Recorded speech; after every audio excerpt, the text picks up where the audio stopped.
Hello students, आज हम discuss करेंगे कंसंट्रेशन में जो स्पीशीज जो टेम्परेचर पर डिपेंड नहीं करती, जो टेम्परेचर पर इंडिपेंडेंट है। तो उनमें सबसे पहले हम आज लेते हैं इसमें मोलैलिटी। क्या डिस्कस करते हैं हम? तो आज हम इसमें डिस्कस करेंगे मोलैलिटी। तो मोलैलिटी ये टेम्परेचर पर इंडिपेंडेंट है।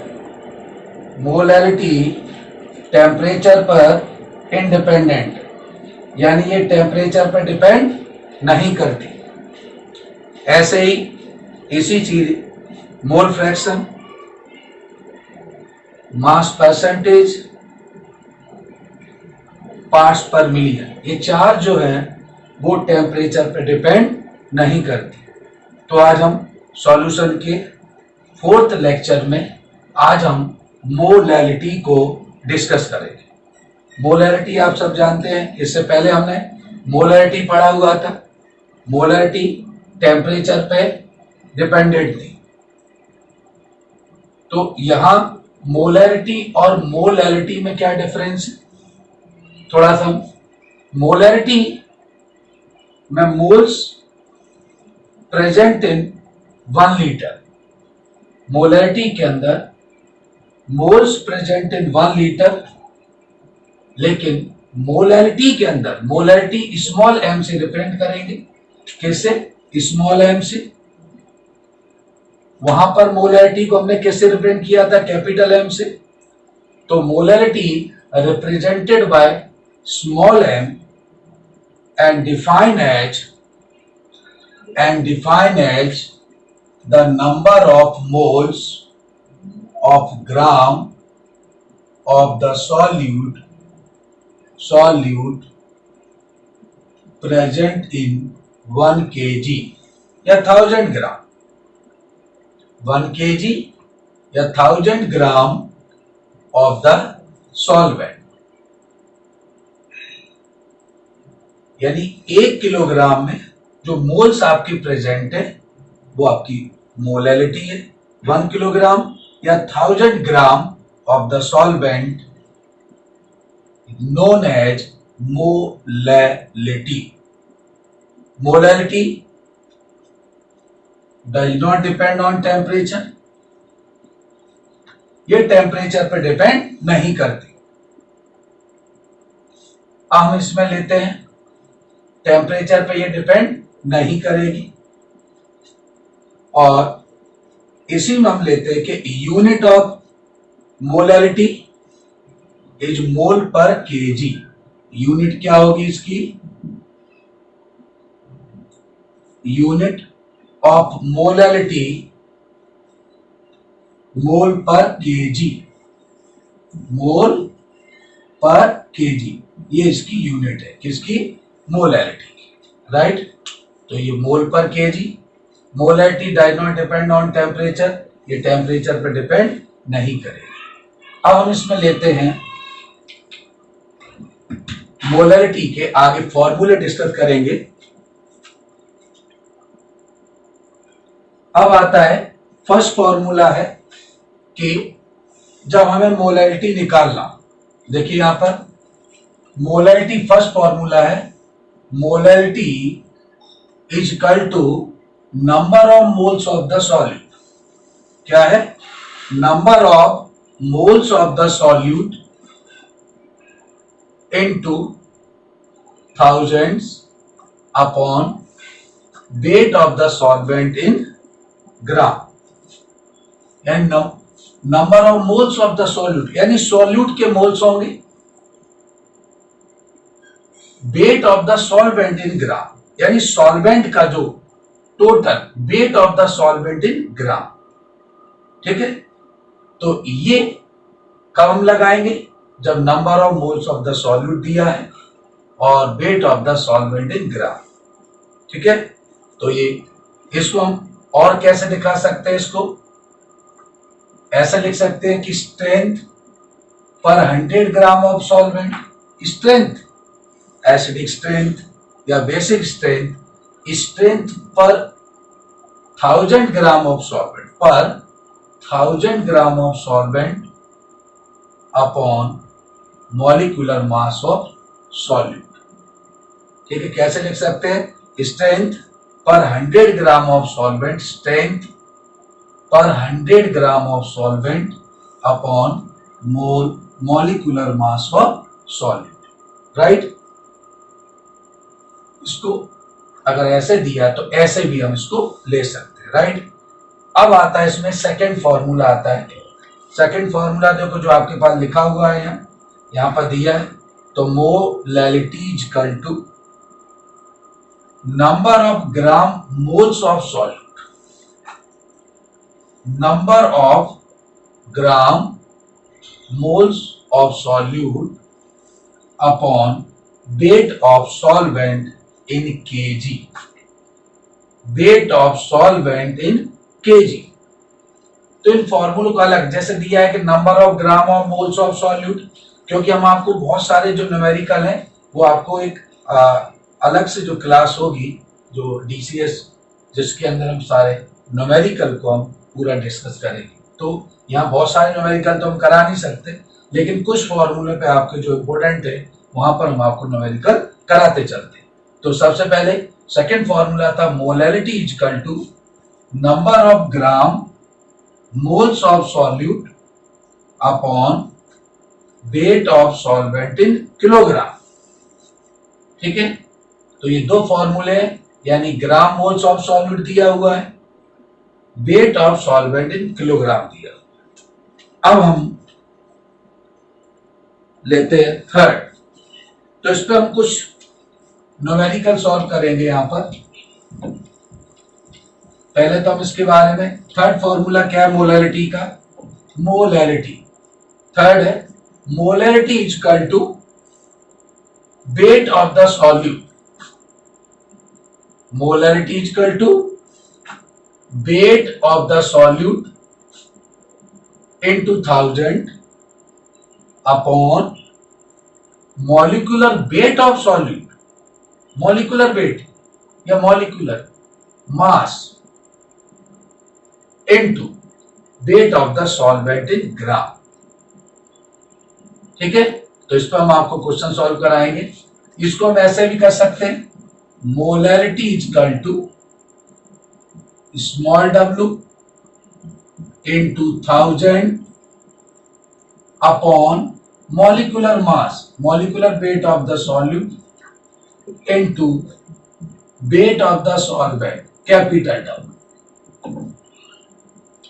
ऐसे यानी small w weight of the solute 1000 upon molecular mass या molecular weight of the solute m dash, क्योंकि मोलैलिटी स्मॉल है तो यहां हमने m dash molecular, small w क्या हो गया? Weight of the solute. जैसे for example 10 gram urea dissolve in 80 gram of water, तो 80 जो हमारा है वो वाटर जो है वो सॉल्वेंट है। कैपिटल W क्या है? Weight of the solvent. Small w क्या है? Weight of the solute. और m dash molecular weight of solute या मॉलिक्यूलर मास ऑफ सॉल्यूट। ठीक है, तो ये फॉर्मूले पे हम आपको एक एक्सरसाइज में या यहीं पर हम आपको एक क्वेश्चन कराते हैं। क्वेश्चन क्या है? जैसे या पहले हम आपको फॉर्मूले बता देते, फिर हम आपको इसी में आपको एक एक्सरसाइज करके दिए, उन पे हम आपको न्यूमेरिकल कराएंगे। राइट, तो थर्ड फॉर्मूला क्या था कि जब वेट सॉल्यूट दिया हो, वेट सॉल्वेंट दिया हो, जब सॉल्यूट है तो कुछ ना कुछ नाम होगा उसका, सोडियम क्लोराइड, शुगर, यूरिया, जो भी, तो molecular weight of the solute जिसको हम डिजॉल्व करें, तो हम यहाँ पर मॉलिक्यूलर मास या मॉलिक्यूलर वेट लेंगे, ये गिवन होगा, तो हम यहाँ पर मोलैलिटी निकाल लेंगे। ठीक है, तो ये थर्ड फॉर्मूला था, तो यहाँ पर हम मोलैलिटी और इसी उस पर हम आपको आगे इसमें न्यूमेरिकल सॉल्व कर रहे हैं। ठीक है, जैसे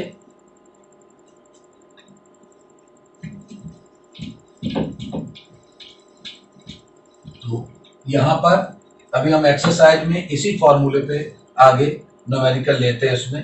अब हम आते हैं इसी के अंदर, नेक्स्ट आता है कि अगर नंबर मोलरिटी निकालना है और उसके जो मोल्स है वो किस में दी है, number of milli moles of solute, यानी सोल्यूट के जो मोल्स हैं वो किस में दिए हुए, मिली मोल्स।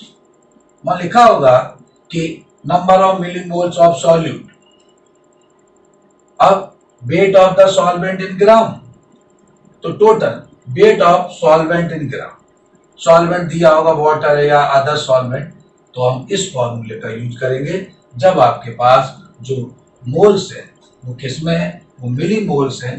ठीक है, किसके हैं, सॉल्यूट के, तब ये फॉर्मूले का हम यहाँ पर यूज करेंगे। तो पहले मैं आपको फॉर्मूला बता देता हूं, फिर आपको कुछ फॉर्मूले पे आपको न्यूमेरिकल डिस्कस करते हैं।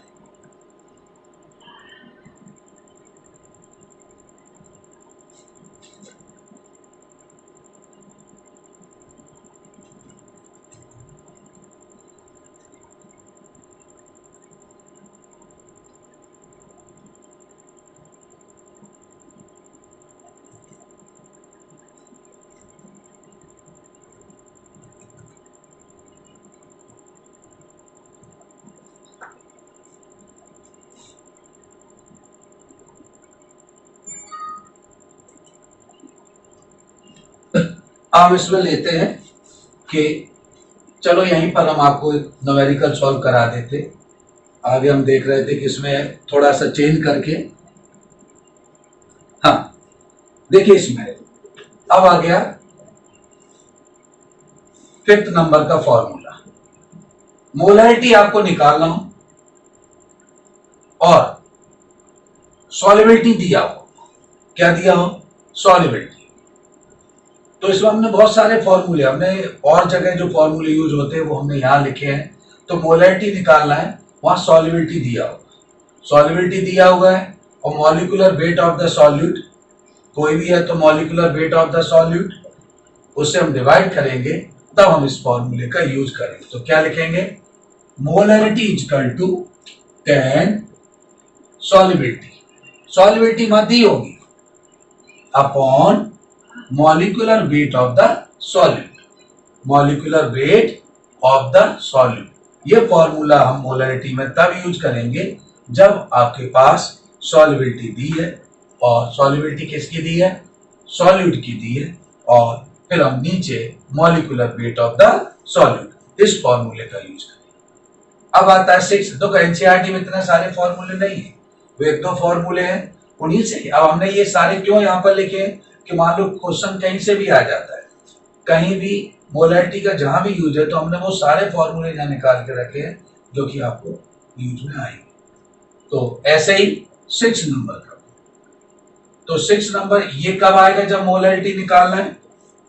ठीक है, तो मोलरिटी निकालना है, तो वहां पर आपके सवाल में मोलरिटी दिया है, मोलरिटी, और उसके साथ में क्या दिया है, स्पेसिफिक ग्रेविटी डी, यानी मोलरिटी ये कब, जब आपके पास क्वेश्चन के अंदर मोलरिटी दिया है 1000 upon 1000 into specific gravity, specific gravity यानी D minus molarity into molecular weight of solute, into molecular weight of solute या molecular mass of solute, right.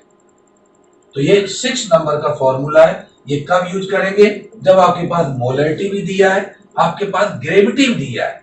तो क्या लिखेंगे कि molarity equal to molar 1000 into molarity upon 1000 into specific gravity minus molarity into molecular weight of the solute, right. इस फॉर्मूले का use हम तब करेंगे जब आपके पास मोलरिटी है और स्पेसिफिक ग्रेविटी। तो कुछ पे हम आपको अभी न्यूमेरिकल करा रहे हैं। अब ये हमने आपको 6 फॉर्मूले अभी आपको इसमें हमने बताए और इसी पे ही अब 7 फॉर्मूला ये है आपका, क्या है, relation between molality and molarity.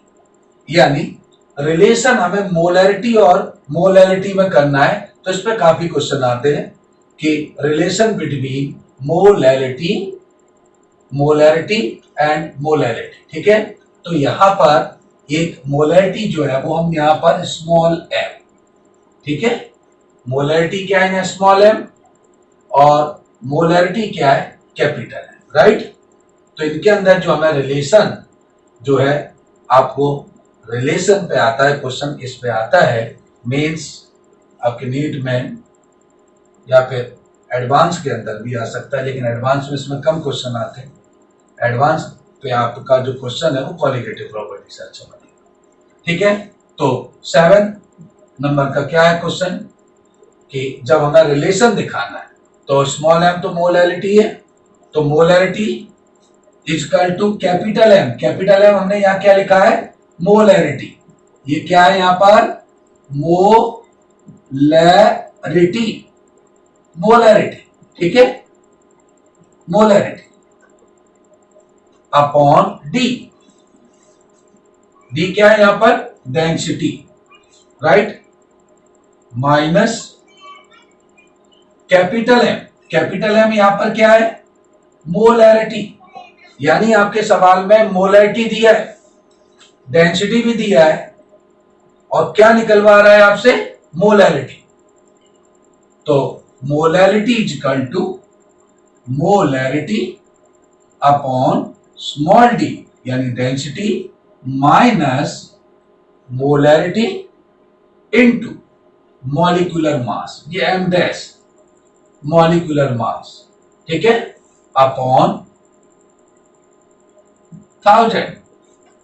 तो हम इसको ये फॉर्मूला यानी इसका रिलेशन पे क्वेश्चन आते हैं, तो हम अगर मोलैरिटी निकालना है और आपको मोलैरिटी दिया हुआ है, डी दिया हुआ है, तो इस फॉर्मूले को 7 नंबर का जो फॉर्मूला है इस फॉर्मूले को हम यूज करेंगे। ठीक है, तो क्लियर हुआ यहां पर molarity equal to capital M molarity है अपॉन डी माइनस क्या लेंगे ऊपर मोलैरिटी इनटू मॉलिक्यूलर मास पूरे को अपॉन 1000। बस हमें केवल मोलैरिटी रखना है, डेंसिटी रखना है, आपकी मोलैरिटी आ जाएगी। ठीक, इसी टाइप से अगर आपको मोलैरिटी निकालना, क्या निकालना हो, आपको मोलैरिटी निकालना हो, तो गिवन क्या होगी आपके पास मोलैरिटी होगी, तो हम क्या लेंगे equal to molarity equal to small m molarity, तो डी ऊपर आ गया डेंसिटी अपॉन 1 प्लस मोलैरिटी, जहां पर ने मोलैरिटी लिया था वहां क्या आ गया मोलैरिटी आ गया, डी ऊपर चला गया, डेंसिटी ये मॉलिक्यूलर मास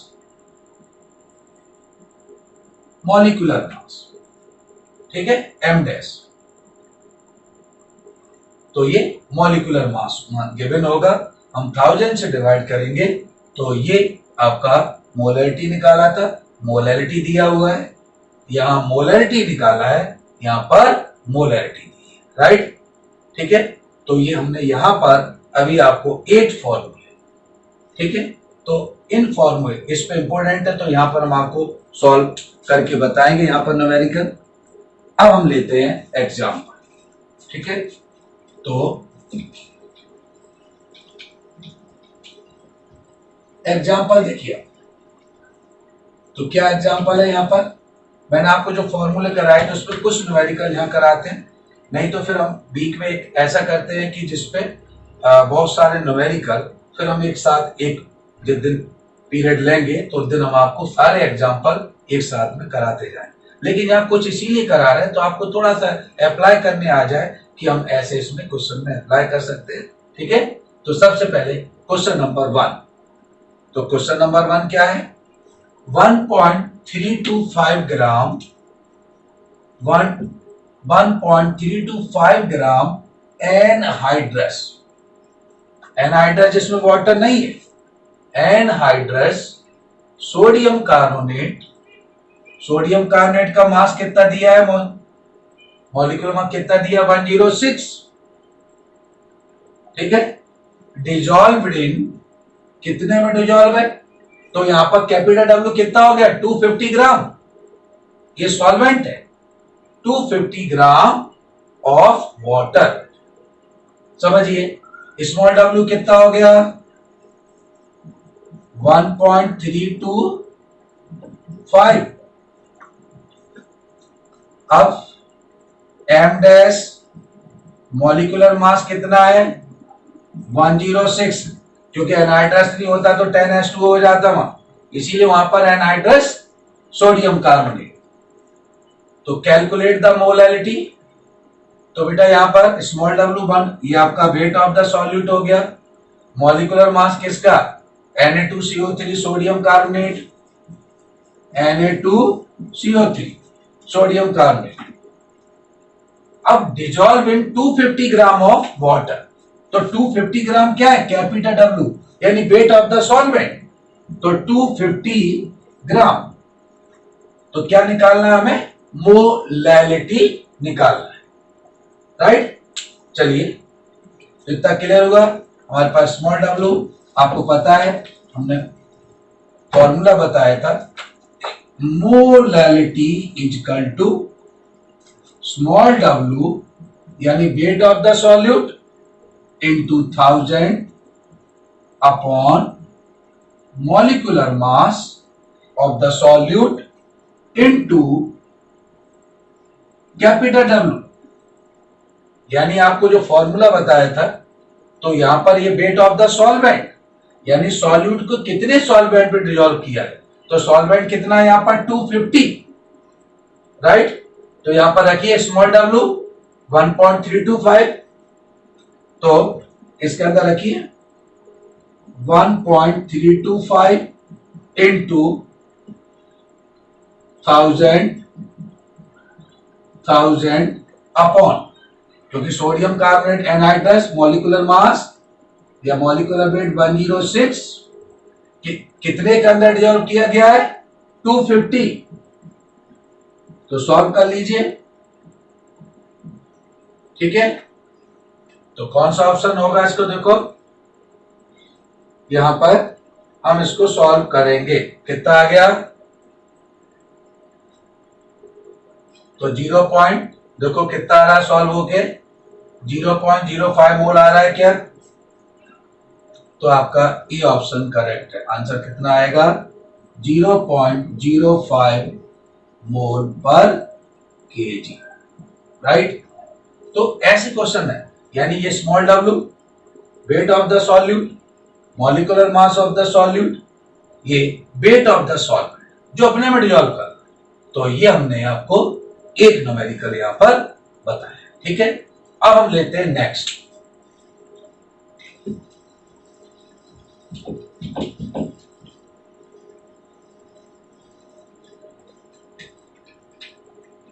अब लेते हैं नेक्स्ट। सेकंड है density of A 2.05 mole solution.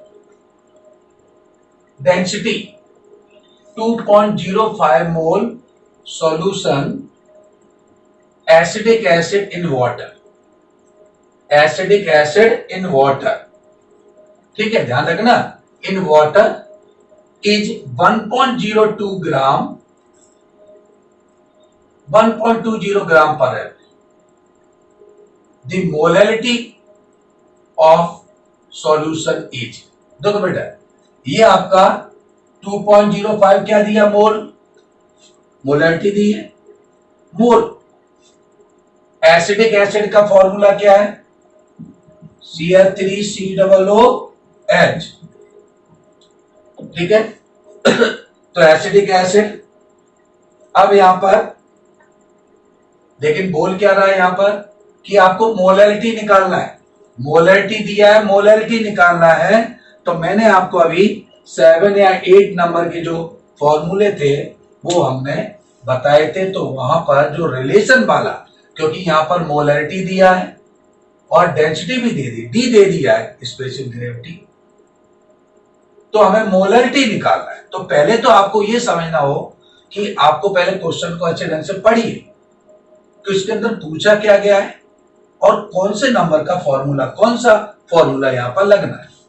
ठीक है, तो यहां पर कोई मोलैरिटी में रिलेशन, तो क्या था formula, molarity equal to capital M into 1000, यही था 1000 D minus molarity into molecular mass m dash upon 1000, right, यही फॉर्मूला तो था। तो देखिए मोलैरिटी इक्वल टू मोलैरिटी, मैंने यहां पर सिंबल लिखा है कैपिटल एम मोलैरिटी डेंसिटी। तो अब हमारे पास क्या क्या वैल्यू दी है देखिए यहां पर, ठीक है। और एसिडिक एसिड आपको पता है जैसे ये गिवन रहता है वहां पर, तो एसिडिक एसिड में COH कार्बन 2 हो गए, तो 12 इंटू 2 तो 24, हाइड्रोजन 4 तो 28, ऑक्सीजन कितना हो गया 2, तो 16 इंटू 2 तो कितना हो गया टोटल 60। तो ये हमारा molecular mass, right. M dash कितना हो गया 60, मोलैरिटी आपकी दी है 2.05, डी आपका गिवन है 1.02, बस फॉर्मूले में रखिए इसको। तो मोलैरिटी इक्वल टू कितना है 2.05 इंटू 1000 अपॉन डी कितना दिया है 1.02 माइनस 2.05 इंटू 60 क्योंकि उसका मॉलिक्यूलर मास है किसका, एसिडिक एसिड का, अपॉन 1000। ये डिवाइड करिए पूरा, इसको सॉल्व करिए।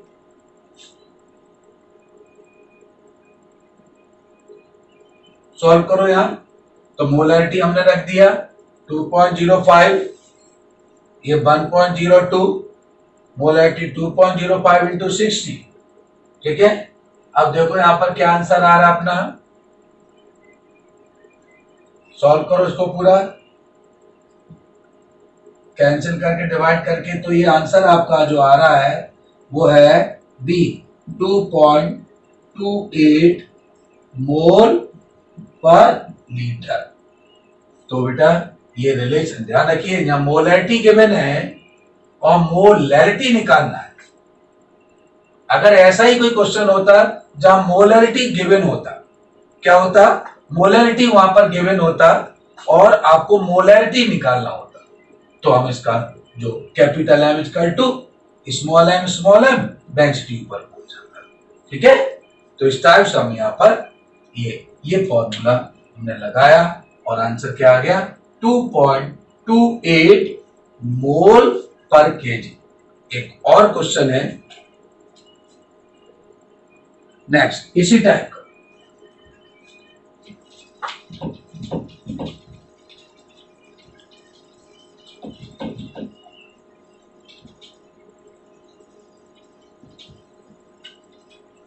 देखिए नेक्स्ट क्वेश्चन क्या है, उसी टाइप का है, density of 3 mole, density of 3 मोल यानी मोलैरिटी कितना दिया है कैपिटल एम 3 मोल, राइट, और डी कितना दिया है 1.25 ग्राम पर सीसी।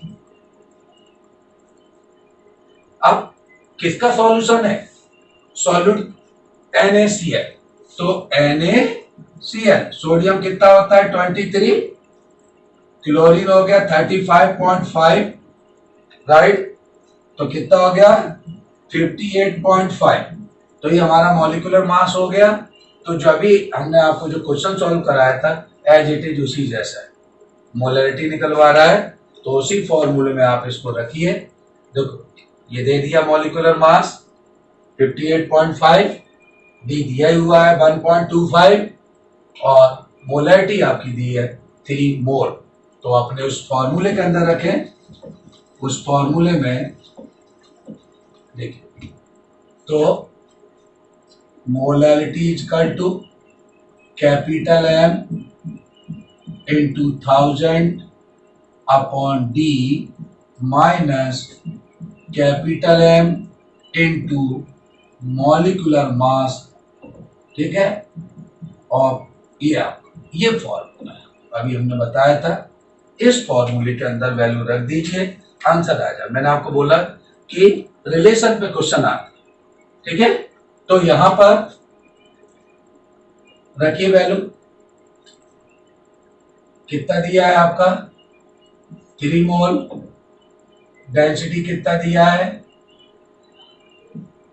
1.25, राइट। और ये आपका 3 मॉलिक्यूलर मास किसका है, सोडियम क्लोराइड का, तो 58.5 मल्टीप्लाई करके डिवाइड करिए, माइनस करिए, आपकी मोलैलिटी आ जाए। सॉल्व करो इसको, कितना आएगा।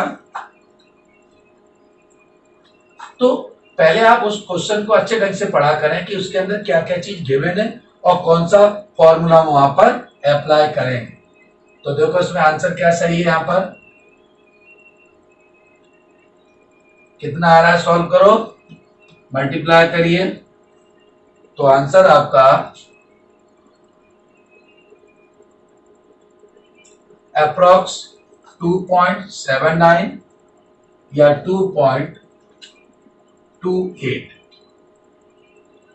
ये ऑप्शन आपका करेक्ट है। 2.79 मोलर या 2.8 के सब आप इसको सॉल्व करेंगे, वैल्यू रख दी है। आपको फॉर्मूला अप्लाई करना आना चाहिए कि हमारा किस फॉर्मूले में हमें कौन कौन सी वैल्यू रखनी है, कौन सी वैल्यू गिवन।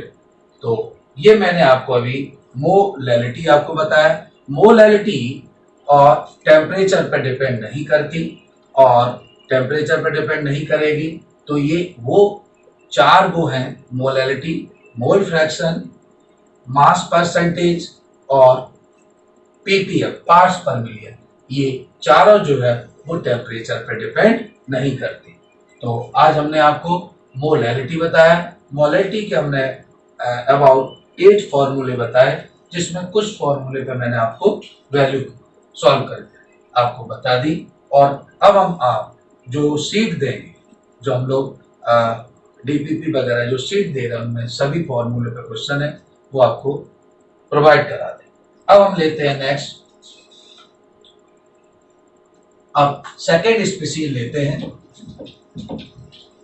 नेक्स्ट सेकेंड है जो टेम्परेचर पे इंडिपेंडेंट है और सबसे इंपॉर्टेंट पार्ट है मोलैलिटी की तरह, इससे भी और ज्यादा, वो है आपको मोल फ्रैक्शन। तो अब हम डिस्कस करते हैं इसके अंदर मोल फ्रैक्शन। तो ये इंपॉर्टेंट है, मोल फ्रैक्शन का कोलिगेटिव प्रॉपर्टी में बहुत ज्यादा यूज है। जब हम लोअरिंग ऑफ वेपर प्रेशर वगैरह निकालेंगे, और भी जगह मोल फ्रैक्शन इंपॉर्टेंट है। तो हम इसको पहले तो इसका डेफिनेशन, मोल फ्रैक्शन होता क्या है। मोल फ्रैक्शन के अंदर हम रेशियो, ठीक है, क्या निकालेंगे, रेशियो। तो सबसे पहले मोल फ्रैक्शन को हम रिप्रेजेंटेड बाय एक्स, यहां पर हम मोल फ्रैक्शन को एक्स से रिप्रेजेंट करेंगे, right. And mole fraction is defined as the ratio of number of moles of one component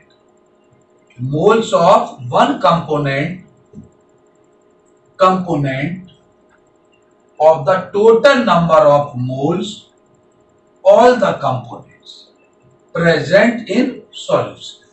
यानी एक आपका number of moles of one component, एक कंपोनेंट, और total number of moles of the component present in the solution.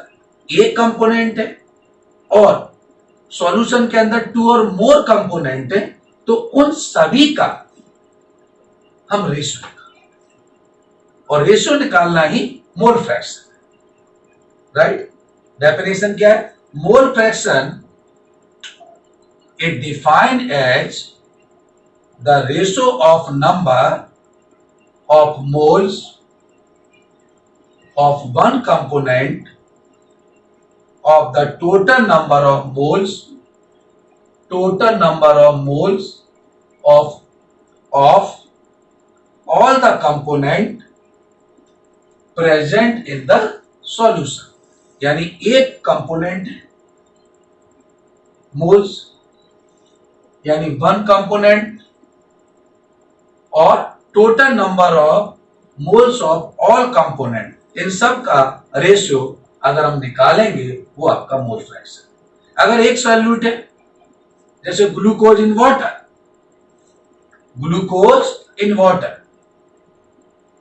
तो glucose को हमने water के अंदर डिसॉल्व किया है, तो ग्लूकोज हमारा एक सॉल्यूट के मोल फ्रैक्शन। फिर हम वाटर का निकालेंगे, वो सॉल्वेंट का मोल फ्रैक्शन।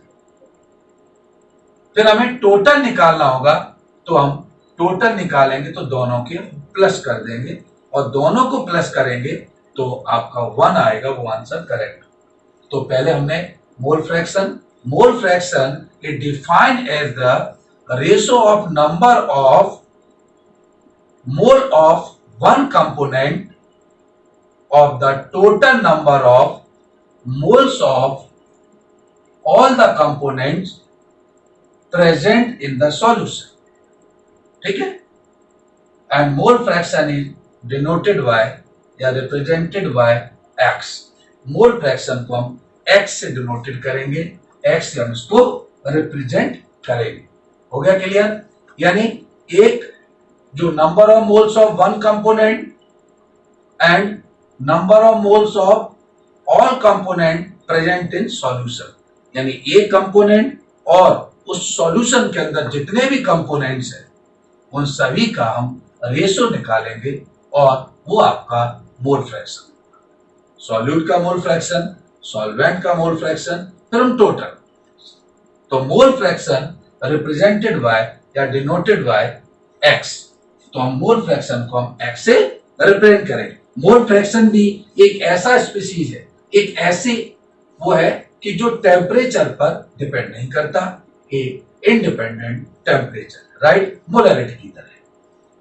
चलिए नेक्स्ट हम यहां पर लेते हैं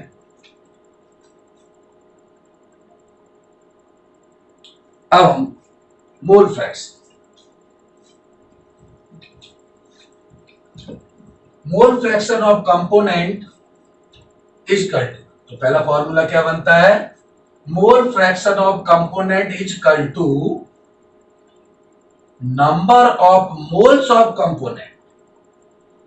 number of moles of component के जो मोल्स होंगे वो यहां अपॉन, अब सॉल्यूशन के अंदर तो बहुत सारे 2 मोल हो सकते हैं, तो total number of all component, उसके अंदर कितने कंपोनेंट्स वो सब यहां लेंगे।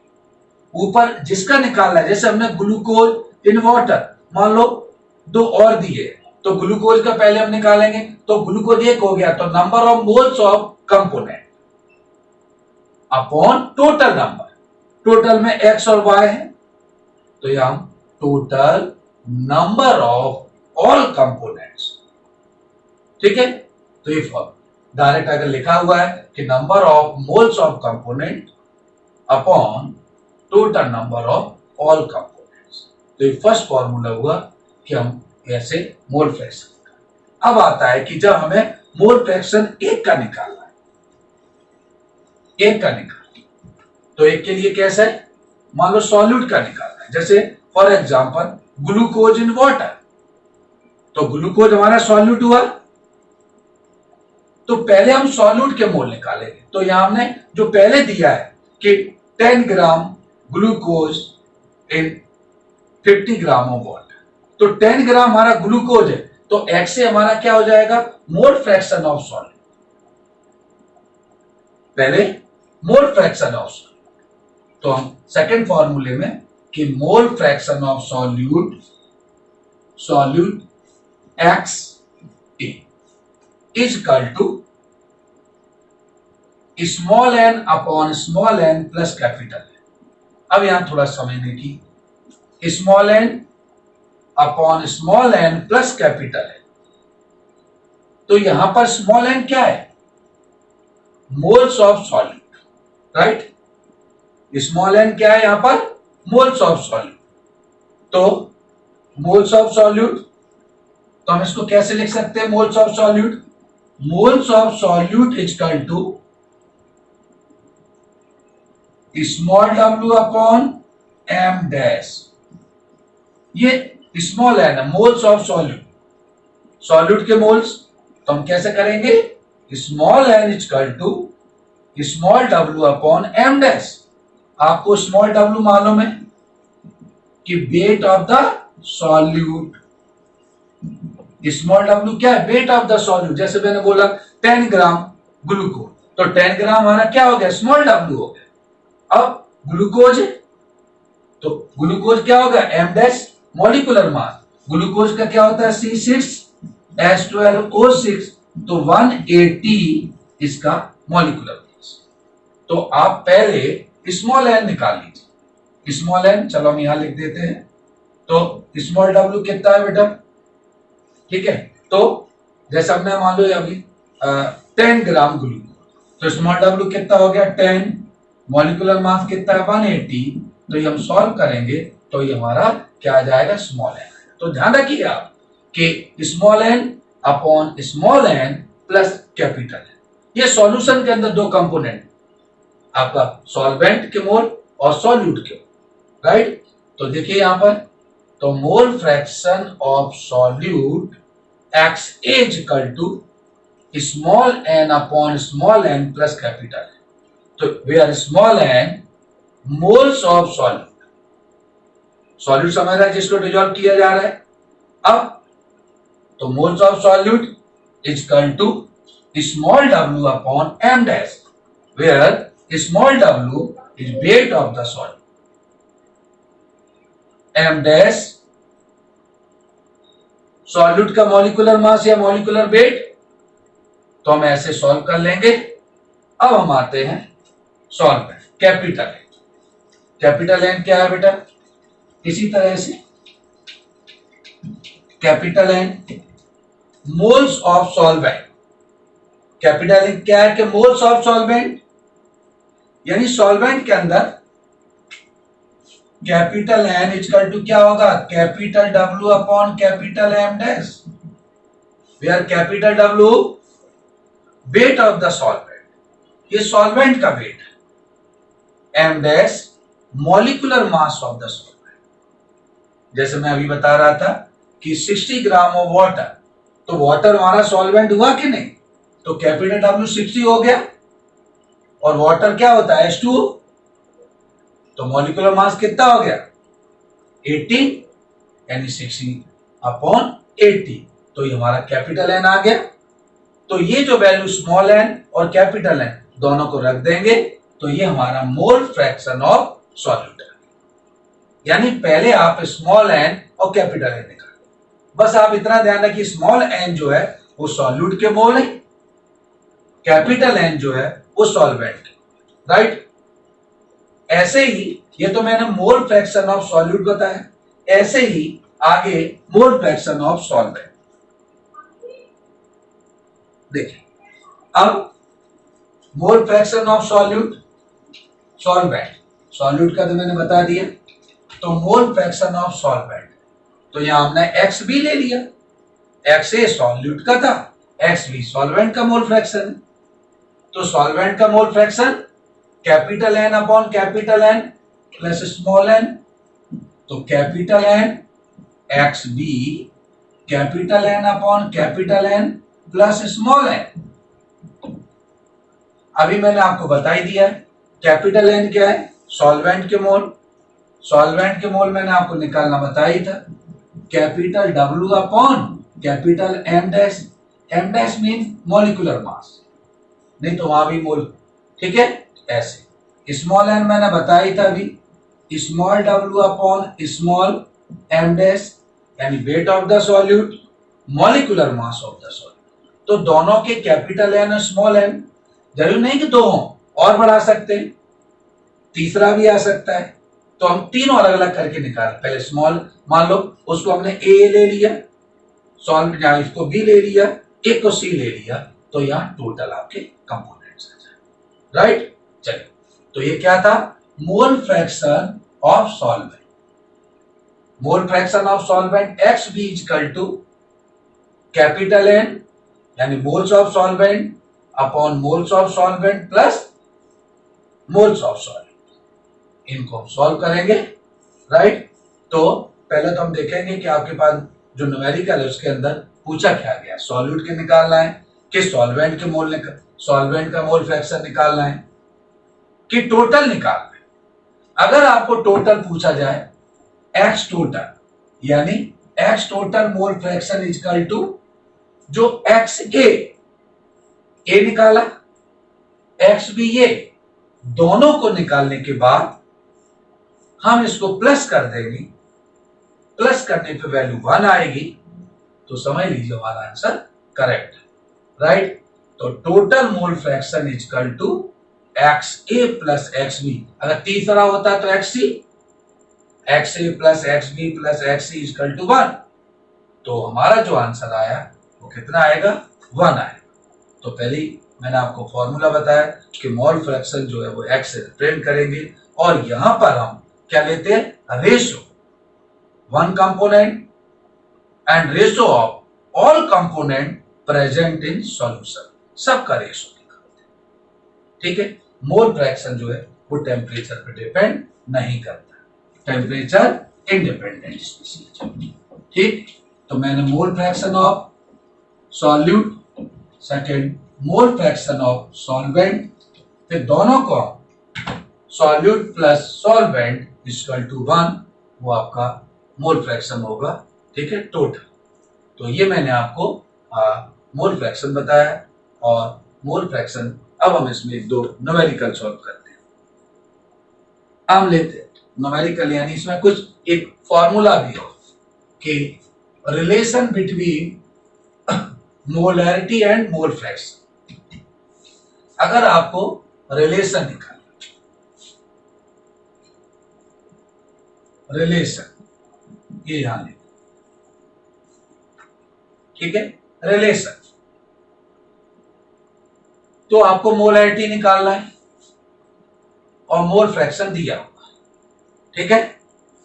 तो मोलैरिटी निकालना है, रिलेशन किसमें, relation between molarity and mole fraction. Molarity और मोल फ्रैक्शन में रिलेशन क्या होगा, तो molarity is equal to X B, यानी मोल फ्रैक्शन ऑफ बी, मान लो पहला सॉल्यूट लिया दूसरा सॉल्वेंट हो गया, ठीक है।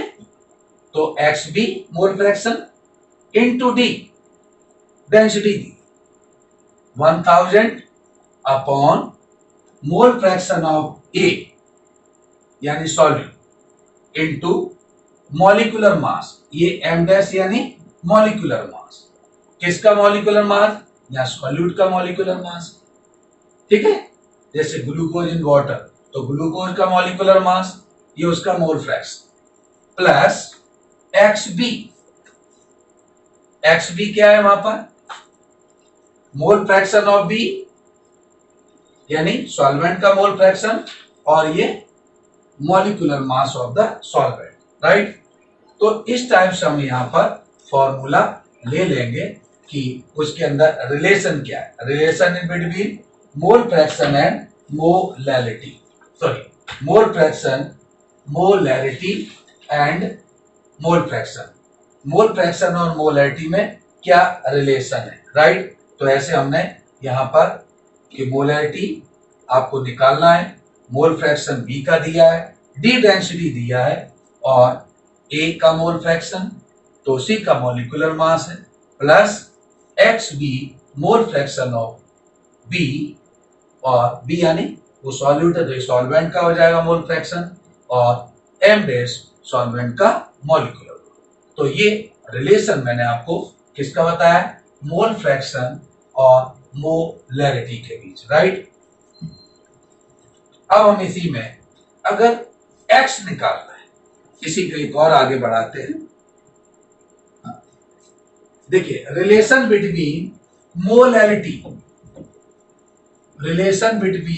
Molarity and mole fraction.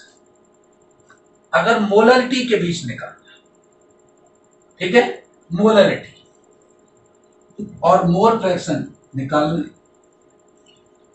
तो बेटा मोल फ्रैक्शन x क्या, mole fraction equal to small m यानी मोलैरिटी, ये 55.5 ये वाटर का, तो मोलैरिटी अपॉन 55.5 प्लस मोलैरिटी, ये ध्यान रखना। तो इस फॉर्मूले का हम मोल फ्रैक्शन निकालना है। कई सवाल के अंदर ऐसा रहता है कि मोलैरिटी दे दी है, मोल फ्रैक्शन पूछ लिया, तो ये हमने आपको कुछ फॉर्मूले बताए कि मोलैरिटी मोल फ्रैक्शन में क्या रिलेशन है। तो इस फॉर्मूले का यूज, क्योंकि हम इस फॉर्मूले का यूज कब करेंगे, जब मोलैरिटी निकालना हो, वो मोल फ्रैक्शन निकालना हो और मोलैरिटी गिवन, ठीक है। तो ये हमने कुछ फॉर्मूले बताए थे। अब हम एक इसके अंदर एक या दो न्यूमेरिकल डिस्कस करते हैं। देखिए क्वेश्चन है, देखिए इसको समझिए कि एग्जांपल देखिए, व्हेन 1.80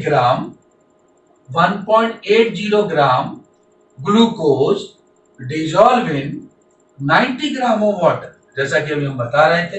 तो यहां पर ग्लूकोज हमारा क्या है, जिसको डिजॉल्व कर रहा है वो सॉल्यूट है। 1.80 gram glucose dissolve in 90 gram of water, तो ग्लूकोज तो हमारा सॉल्यूट हो गया, यानी ग्लूकोज का मोल फ्रैक्शन x है। अब किसके अंदर डिजॉल्व कर रहे हैं, 90 ग्राम ऑफ वाटर, तो वाटर हमारा सॉल्वेंट है, तो वो x भी हो जाए, ठीक है। तो अब इसके अंदर पहले एक एक करके, तो मोल फ्रैक्शन ऑफ हमने आपको x बताया था, पहले क्या दिया है 1.80 ग्राम ग्लूकोज, तो x फॉर्मूला क्या है, small n plus capital, right. तो x mole fraction of glucose,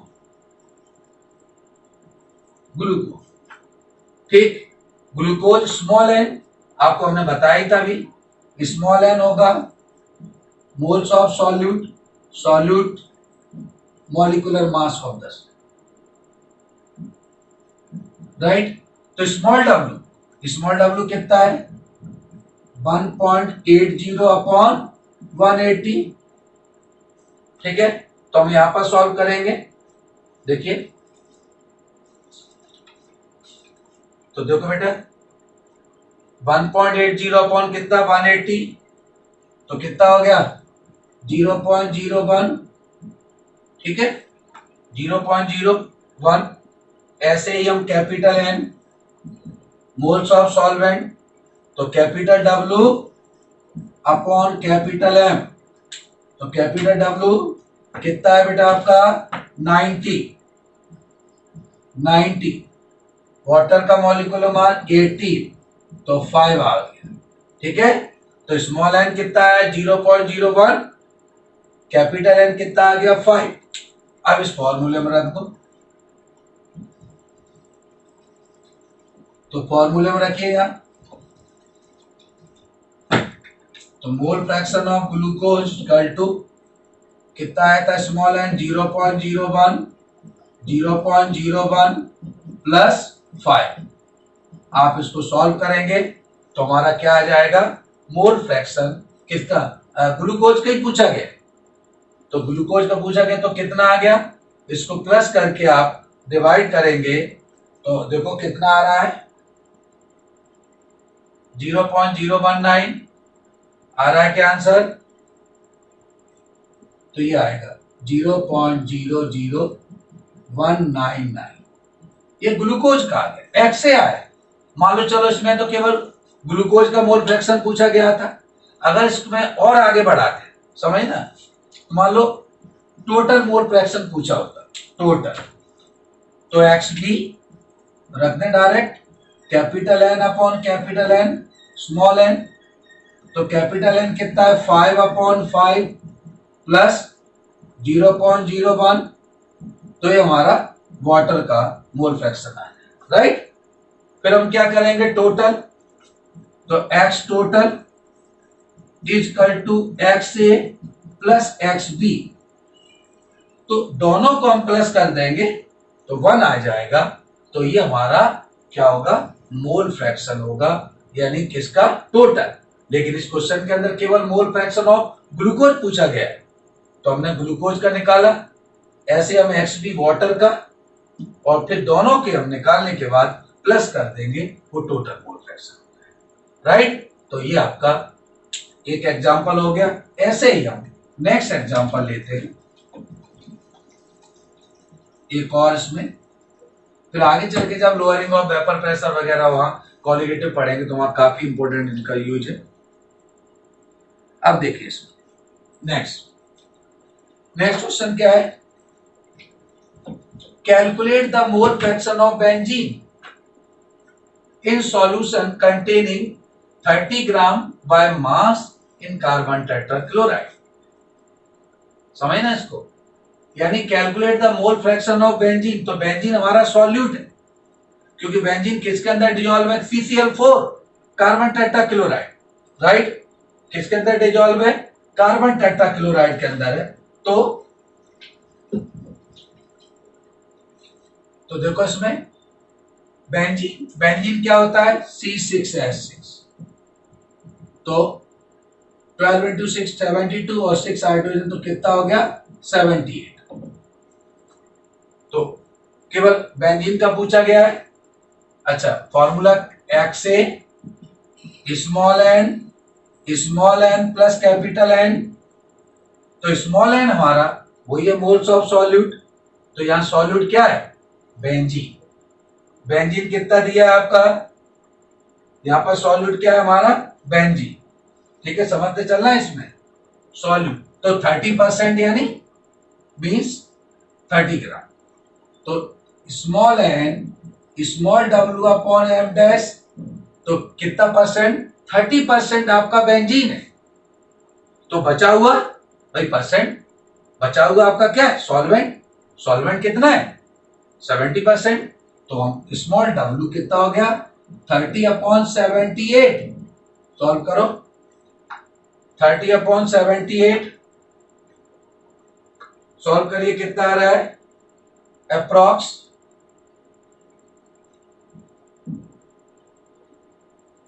0.38, तो ये हमारा स्मॉल एन आ गया। अब कैपिटल एन क्या है, मोल्स ऑफ सॉल्वेंट क्या है यहाँ पर, कार्बन टेट्राक्लोराइड है, कार्बन टेट्राक्लोराइड, यानी 30% तुम्हारा बेंजीन हो गया, मीन 30 ग्राम। अब बचा हुआ 70% यानी 70 ग्राम क्या है हमारा CCl4, तो capital W upon capital M, capital W कितना हो गया 70। अच्छा, अब CCl4, तो अगर कभी नहीं दिया तो निकाल सकते, कार्बन कितना है 4, तो 12 into 4, क्लोरीन कितना है 35.5 into 4, तो ऐसे हम इसका मॉलिक्यूलर मास निकालेंगे तो कितना आएगा, क्रॉस 153 यानी 154, ठीक है। तो हमने कितना रखा 70, 154, ये वैल्यू ज्यादा है, तो इनको डिवाइड करिए, तो डिवाइड करने पे कितना आ रहा है अप्रॉक्स, देखो 0.4545 आ रहा है क्या, 0.4545, ठीक है। तो ये हमारा कैपिटल एन आ गया, ठीक है, कैपिटल एन।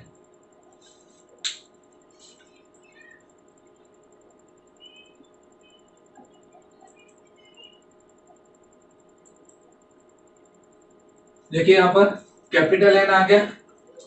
अब याद रखिए क्योंकि बेंजीन का पूछा गया है, तो X is equal to 0.38 upon 0.38 plus 0.4545, एक बार और सॉल्व कर लेना। तो ये हम प्लस करके डिवाइड करेंगे तो एक्स ए क्या आएगा हमारा, बेंजीन का है मोल फ्रैक्शन। तो ऑप्शन आपके पास लिखे हुए हैं, तो देखो इसमें क्या आ रहा है, क्योंकि डिवाइड करने पर टोटल आंसर कितना आ रहा है, क्योंकि इसका पूछा गया है। एक बार इसको देखना सॉल्व करने पे कितना आ रहा है, 0.455, ये आंसर है ए। तो आप एक बार और सॉल्व करना, देखो 30/78, 0.38, capital W upon capital M, 70/154 molecular mass of carbon tetrachloride है। इसको डिवाइड करने पे देखना कितना आ रहा है, ठीक है। जब डिवाइड करने पे हमने देखा फिर अप्रॉक्स आ रहा है 0.455, ठीक है। तो ये आपका ए आ रहा है आंसर, यानी 30% बेंजीन था किसके अंदर, कार्बन टेट्राक्लोराइड। तो सॉल्वेंट क्या है, CCl4, तो 70। तो ये आप सॉल्व कर देगा। अगर टोटल पूछा जाता तो ऐसे हम एक्स भी निकाल लेते, किसके, CCl4। तो हम यहाँ क्या लिखते हैं, एक्स ए की जगह एक्स बी, तो capital N plus small N. तो यहाँ पर ये वैल्यू रख के फिर हम X A plus X B equal to 1, तो टोटल मोल फ्रैक्शन निकाल लेते। तो इस टाइप से हम यहाँ पर मोल फ्रैक्शन हम यहाँ पर सॉल्व करें, ठीक है।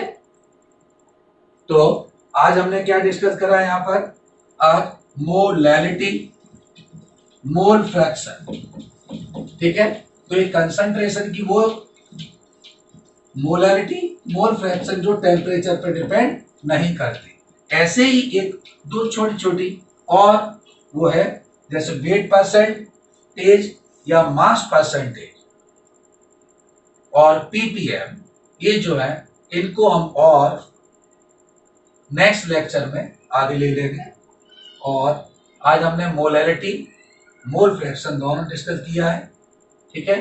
तो नेक्स्ट लेक्चर में जो भी होगा फिर हम कॉलिगेटिव प्रॉपर्टी स्टार्ट करेंगे। सॉल्युबिलिटी वाला जो पार्ट होगा हम बाद में लेंगे, क्योंकि कॉलिगेटिव प्रॉपर्टी इंपॉर्टेंट है, वो पहले लेके फिर उसके बाद हम राउल्ट्स लॉ वगैरह, हेनरी लॉ, फिर हम सॉल्युबिलिटी लेंगे, ठीक है। तो आज इतना ही रखते हैं। अब हम जो दो स्पीशीज और जो बची हैं दो, वो पीपीएम पार्ट्स पर मिलियन और मास परसेंटेज जो टेम्परेचर पर डिपेंड नहीं करते, तो ये हम आपको नेक्स्ट लेक्चर में